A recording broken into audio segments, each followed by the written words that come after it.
Hey everyone, and welcome to the Love America Hate Taxes podcast. I'm Ryan, and this is Don, and we're continuing our conversation around the House Ways and Means Committee, some of their proposed ideas as far as maybe some things to include in the Tax Cuts and Jobs Act that's coming up to be voted on. We're going to be talking about today a couple of business deductions that might be going away. So we were just in Vegas not too long ago at a conference, and we had a couple good meals and things like that, and we're at or about the company, and I'm hearing that might be going away soon. Yeah, so what's being proposed is not just meals, but Mhm. lodging. Lodging. So if we're when we went out to Vegas for that event, and we have our hotel there that we stayed at, and of course our meals because we're out there for business, and they're fully deductible. Not fully, they're half 50% deductible now, but ultimately they're for business purposes. They're looking at doing away with that. Mm. That is so not just food, but lodging as well. So we're heading off to a conference here tomorrow up in Chicago. So I have myself and 5 other staff members going. So that can get a little on the pricey side when you're feeding 6 people and you're lodging 6 people. So all that deduction would be eliminated. So as a small business owner, that could be quite substantial, and particularly if you have a travel team. Now, if you're staying close at home and maybe you and I have a business meeting over here, out back or wherever, BJ's.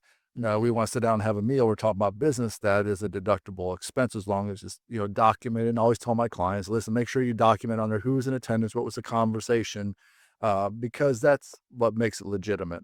But the point is, they're looking at eliminating that. So Mm. our trip this week here would be more expensive, but I have to pay more taxes because we wouldn't be able to deduct those things. Wow. Yeah, I know that, and there's plenty of businesses that use travel as a mean to grow their business and do things. So that's interesting. Another one is to eliminate the exclusion for on-site gyms. All right. So I have another trivia question for you. Okay, So, what well-known company out there was the one who got this passed in the first place? that is Okay. still pass. I'm gonna say Gold's Gym. No, No, Microsoft. Microsoft. Yeah. Interesting. So Microsoft petitioned Congress years and years ago to be able to bring an on-site gym and even a pool Hmm. and make it deductible. Wow.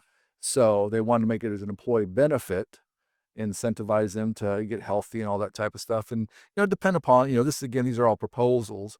Now it's a $20 billion savings is what they're proposing there. And then back to the meal and lodging, that's another 87 billion. So that's over 100 and almost 110 billion dollars between those two savings. Hmm. Uh, as you can see, $20 billion, evidently a lot of companies aren't using this, but they Yeah. are. There's companies out there doing it all the time. I'm sure, you know, whatever company, Microsoft, Tesla, whatever the case is, they're putting these gyms in there. So for convenience standpoint, so that instead of you having to run down to Gold's Gym, not that he works out or anything, goes down Gold's Gym, he could do it right downstairs. We actually had an office building, remember Mhm. some years ago that actually Yeah. had a small little gym I down do. there. I Yeah. do remember that. Yeah, but that's interesting. Like I said, I had no idea that you pools and gyms. Yeah. First of all, I don't know why we haven't had a gym in our building Or now or a pool in our building. So there's questions I have for you there. But now it's a mute point because it'll probably maybe be going away because these are proposals again.